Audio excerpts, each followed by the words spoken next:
floor is yours, buddy. You're good to go. Thank you for coming. It took me a long time to think of what to put in my second book. I tried to take out things that didn't apply to me anymore and add things that I thought people would like to know about autism, like stimming, meltdowns, shutdowns, sensory processing disorder, and the classifications, the new classifications of the autism spectrum disorder diagnosis.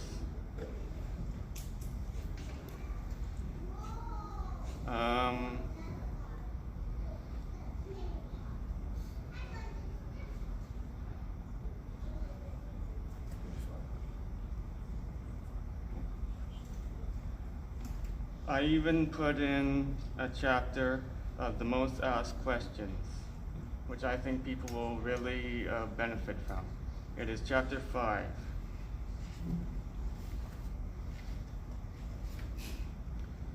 There's questions like, why do people with autism talk so loudly and weirdly? It's basically because we're trying to talk over all the noise that we hear. We hear everybody's talking and we think we have to talk louder than everyone else so that we can be heard. And it's usually in a monotone voice. That's just how we talk. We don't have any other way of doing it.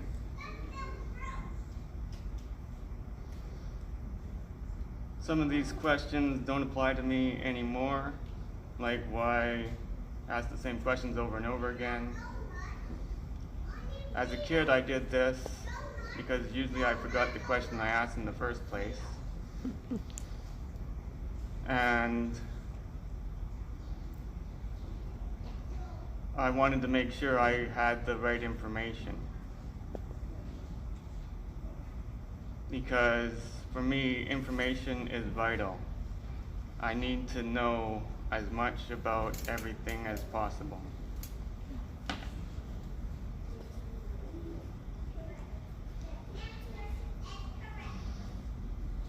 Why I echo questions back to the asker is to give me time to think up an answer for them. So I say the question back to them, and then gives me time to think, process the information, come up with a good answer.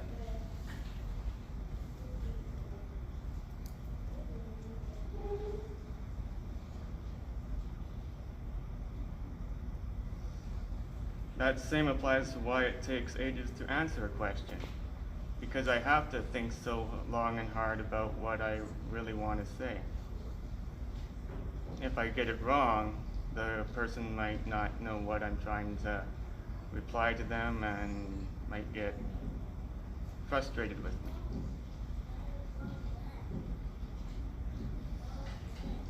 Why I don't have a proper conversation, I usually don't know what to say. So a lot of times I don't say anything. But when I do, it's usually pretty important for the person to listen to it. I try my best to have decent conversations, but usually it takes me a long time to get to know the person before I feel comfortable in having proper conversations. Why I don't make eye contact when you're talking. If I make eye contact, I can't hear what you're saying to me. I can't do both at the same time.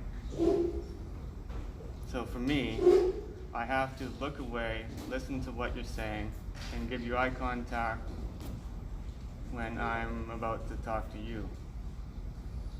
I can't do both at the same time.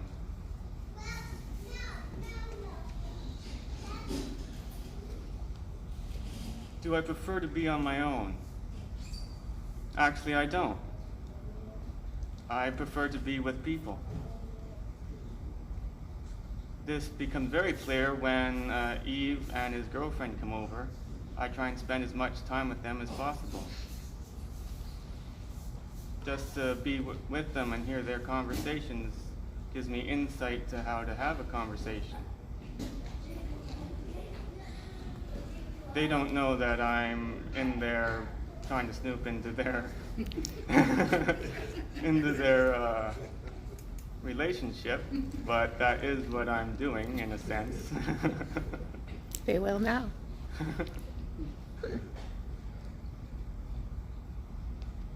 And I like to spend time with Dave too, and try and have conversations with him and learn from his experiences and what he thinks of different sports teams and different shows and whatnot, to get an insight into the human psyche. Why do I sometimes ignore people when they're talking to me? If I'm busy doing a task, I don't have the energy to listen to people around me. I have to finish the task that I'm doing, and then I can concentrate and listen to the people. Why my facial expressions are so limited? I don't know. I guess it's because I never learned how to do many facial expressions. I don't spend much time around people, so I don't end up with very many facial expressions. Only the major ones, if I'm really happy or really sad or really angry, or if I'm in a meltdown. People, especially Dave, can tell. But then he gets frustrated when I don't answer the questions.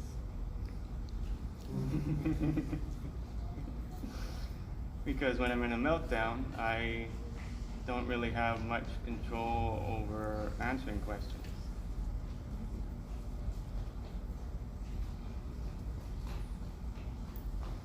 Is it true that I hate being touched? Yes, it is true. I don't like people touching me. The only touches I really like are strong bear hugs, because they help calm the nervous system and release endorphins that calms my anxiety. But any other touch, it's actually painful for me.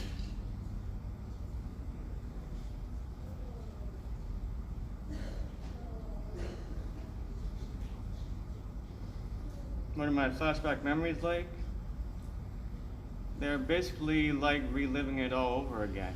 It's as if I've never left the situation. And I have some pretty horrific ones. Like when I was beat up every day at school. Like when I trashed my parents' house and set it on fire. Those memories haunt me to this day, and they probably will haunt me for the rest of my life. But I am in counseling for this, and hopefully we'll get some of these issues resolved.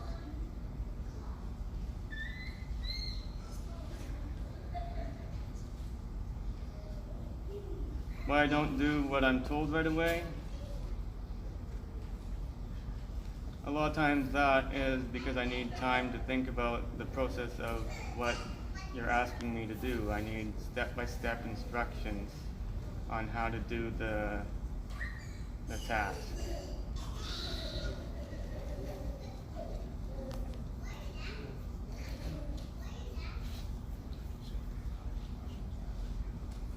Any questions? Or what? When did you first realize you had autism? Or maybe it wasn't you, maybe it was your parents. Well, Because I knew I was different from the age of 6 on. I didn't interact with kids the same way. I didn't care whether I had any friends. If someone went up to me and said, "You want to be my friend?" I would say, "Sure." It didn't mean anything to me. I didn't care one way or the other, but if they came up to me and asked, I was perfectly willing to be their friend. And as I got older, I definitely noticed that something was different, that I basically didn't interact with people the same way. My communication skills were different. I was hindered in my spelling and math skills. I was in the resource room doing my English and math, not in the regular classroom. I'd been in that since grade 1. But it wasn't till I was 17 that a doctor finally said, "You have autism." And it all sort of clicked. Everything started to make sense. I started to realize that I wasn't alone. There was a whole community. There was millions of people like me. That being said, there was still not a lot of knowledge. When he was diagnosed at 17, there wasn't a lot to go on. His parents didn't have a lot to go on back then. We didn't have the internet, didn't have Google search, didn't have all that stuff we got today. So Even today, it was great to finally know what he had, but it was like, now what do we get? And the doctors did it poorly. They called it PDD-NOS, pervasive developmental disorder not otherwise specific. That is considered atypical autism, but they didn't describe it that way, so it was very difficult to know what I had. And as they were saying, there was no Google search, there was no information to explain it.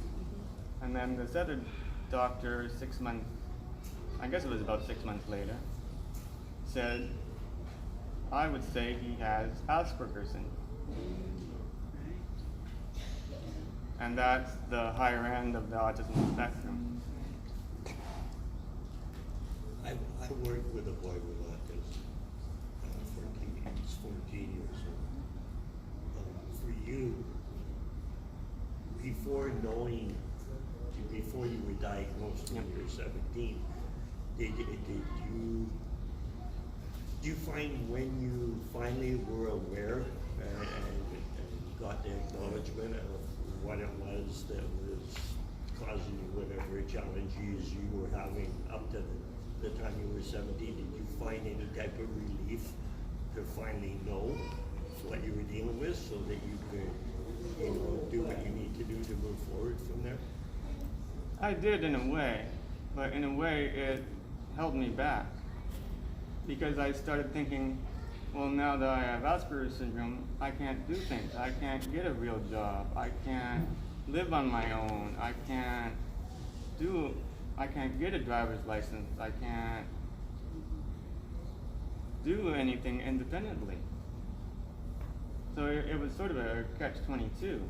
I got relief knowing what I had, but in a way, it would have been better sort of not knowing, because I wouldn't feel I had any restrictions.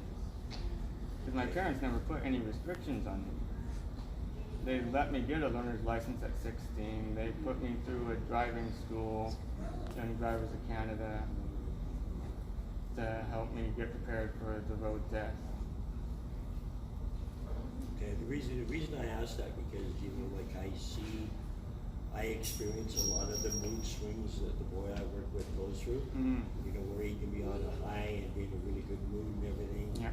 And at times when he's like that, you kind of feel that you're being manipulated because then there's something that he wants, right?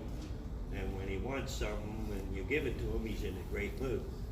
But if he's not getting what he wants, either he's in that down mood or like you say, he goes into a meltdown where he'll trash his room or trash the house or go into violent rage, right?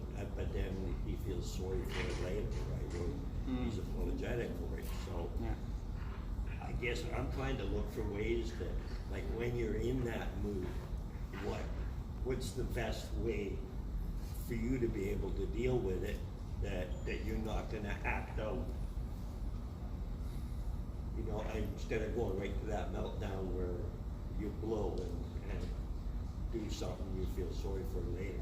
Like, is it best to leave you alone and just let you process what's going on, or is there something we can offer you to try to make it easier for you? That's a hard one. For the most part, I like to be left alone in my room where I can think things through and just play my video games or listen to my music. Music really helps me. Having a catalog of music that I can listen to take my mind away, and I like pacing or going for long walks. That helps tremendously. And also what we've discovered and we've learned is that it's not the same for every individual. Yeah. And it depends on what part of the spectrum you fall under as to what you're gonna receive as being helpful, right? A lot of things that we might say to somebody without autism, we can see right away that that's helpful, but that could actually pose a threat to them, okay? It could actually be something that they think of negatively to start. So you really, like, there's so many different tools today that you gotta kind of work. We worked our way through them, right? We found what's worked for Jer and what doesn't work for Jer. So we really resort to those that work, that we know are gonna work. Like he says, at times he's best left alone. At other times, he'll go for a walk. And at other times, he'll pace the house. And the deal is, I don't interrupt him when he's doing it. Yeah. That's part of his normal routine. So if that's his normal routine, then why would I break my normal routine that I'm doing? And I think what people do is they try to rescue the individual, or break their own routine because they think they're going to be helpful by getting in that space. And sometimes that's the worst thing you can do. You got to give them their space, right? And I mean, this has been such a learning curve for me too. Like we're both learning. We're both as we go, but we've discovered certain things. Like he's in counseling right now for some issues. Some childhood issues, some inner child work. He wasn't receptive to that 4 years ago. He thought it was a waste of time. It wasn't going to help. But that's him giving strength to his autism rather than him taking that strength and taking that power back. So now he's doing counseling where the benefits are just, it's unbelievable what's taking place for him, right? So sometimes it's a matter of, okay, we're going to try this, but it's a little kind of a loving push to make sure that there's some involvement, right? Like he's actually participating. So each individual is different. So when you first started going to counseling, you weren't really into it, right? No. Not at all. Because that's kind of where we're at right now with the boy I work with. You know, but he does everything in his power to resist having to go. Goes into a bit of a shutdown where he doesn't want to go, and then we want to kind of, if you want to be, okay. Yeah, I'll talk to you about that after. Okay, Yeah. fine. Thanks, Jeremy, I appreciate everything you've done. Did you also find when it comes to counseling, did it depend on possibly the counselor? I mean, I know that in school, it depended on the teacher as to whether or not I was going to learn. Yeah, it does make a difference know? having the right counselor. Yeah. And them taking the right approach. Mm-hmm. Like, my current counselor says, if I'm not having a good day, just tell her, and she'll take it easy on me. She knows that having autism means that not every day is going to be a good day. Right. And I may not want to delve into my deepest, darkest childhood traumas that day. Right. Good. Someone with some good understanding. Yeah. And before, I wouldn't do any of the homework that was asked of me. I would resist at every step of the way. I am one of the stubbornest people on the planet Earth when it comes to stuff I really don't want to do. And they will admit that. Yeah. But I think, again, that's, and well, I'll save that. I'm going to talk about that. Any other questions? What's your favorite music to listen to? Nice question. I like Sum 41, Green Day, Blink 182, Some of my childhood favorites like the Backstreet Boys, NSYNC, 98 Degrees. I just go back to my favorites. I have a Just Dance 2009 album that has all the best dance songs of 2009 that I like to listen to. And there's one song on there, All I Ever Wanted, that I listen to over and over and over again because I like it so much. It's sort of a techno song, but it calms me down and allows me to think about whatever I want to think about and just ignore the song completely.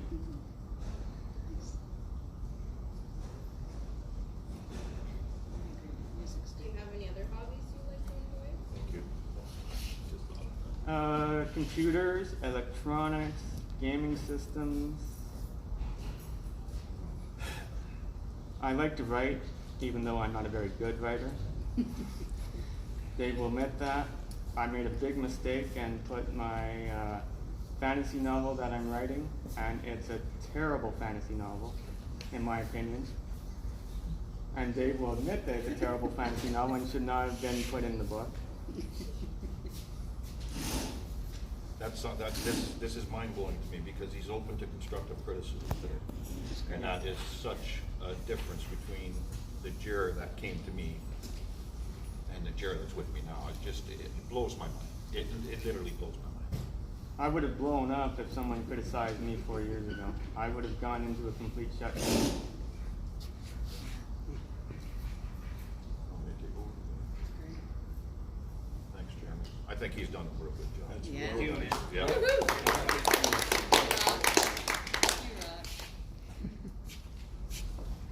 You just witnessed the first. This is the first time Jeremy's ever gotten up in front of anybody and spoke publicly about his own story. And I think this is really tremendous. 4 years ago, he'd have said, no way. This is not going to happen. For those of you who don't know me, I'm Dave. I'm Jeremy's home share provider. Jeremy's been with me now for over 4 years. And I gotta say, we had our battles for the first 3.5, right? To get him to budge off of this whole idea and this myth or this concept that having a condition can control your entire life. And when he was talking about using my experiences, I have a condition called fibromyalgia, and I refuse to let it make me lay down and die.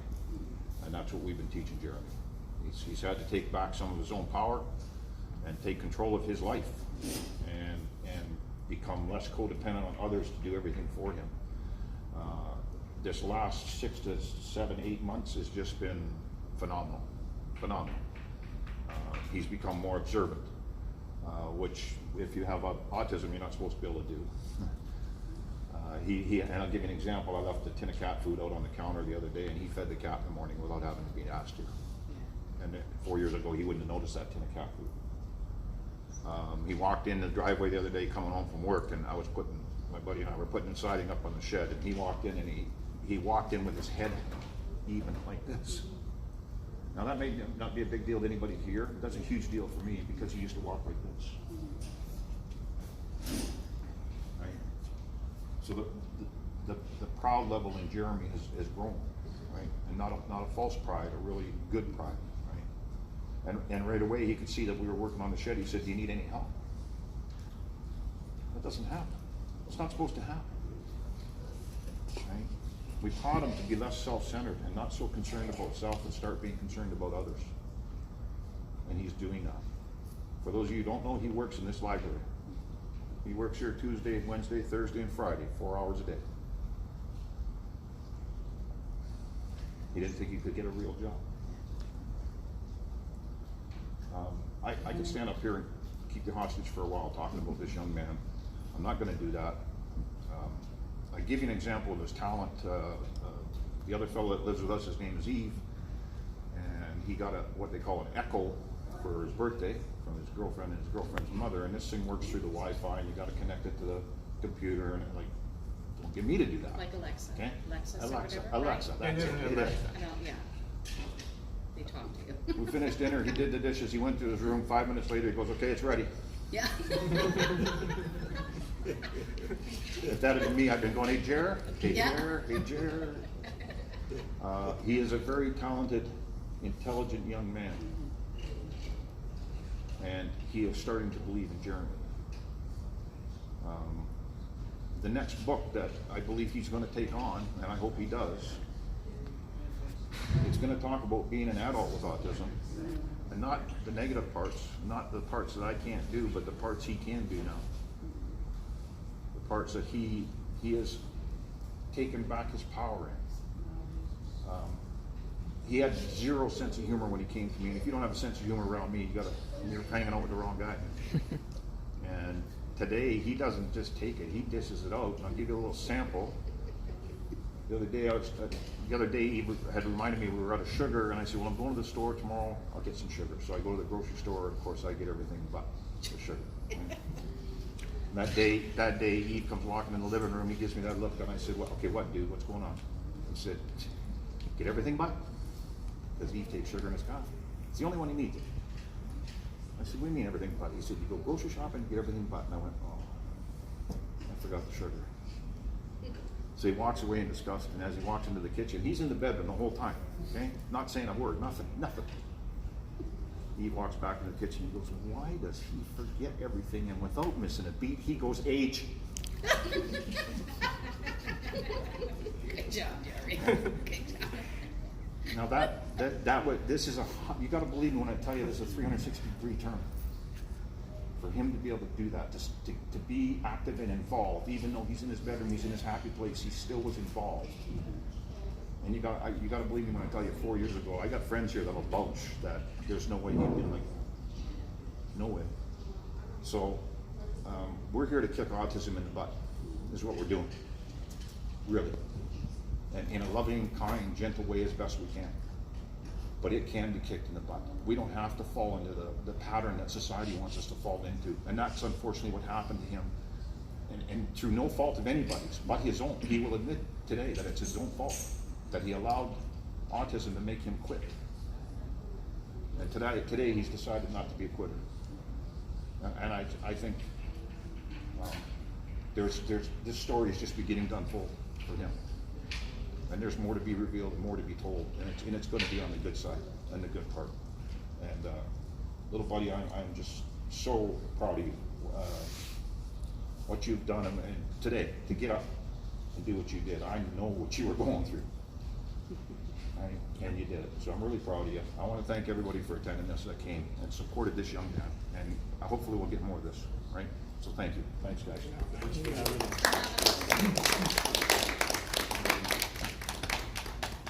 And there are books available at $20 a copy. Right here.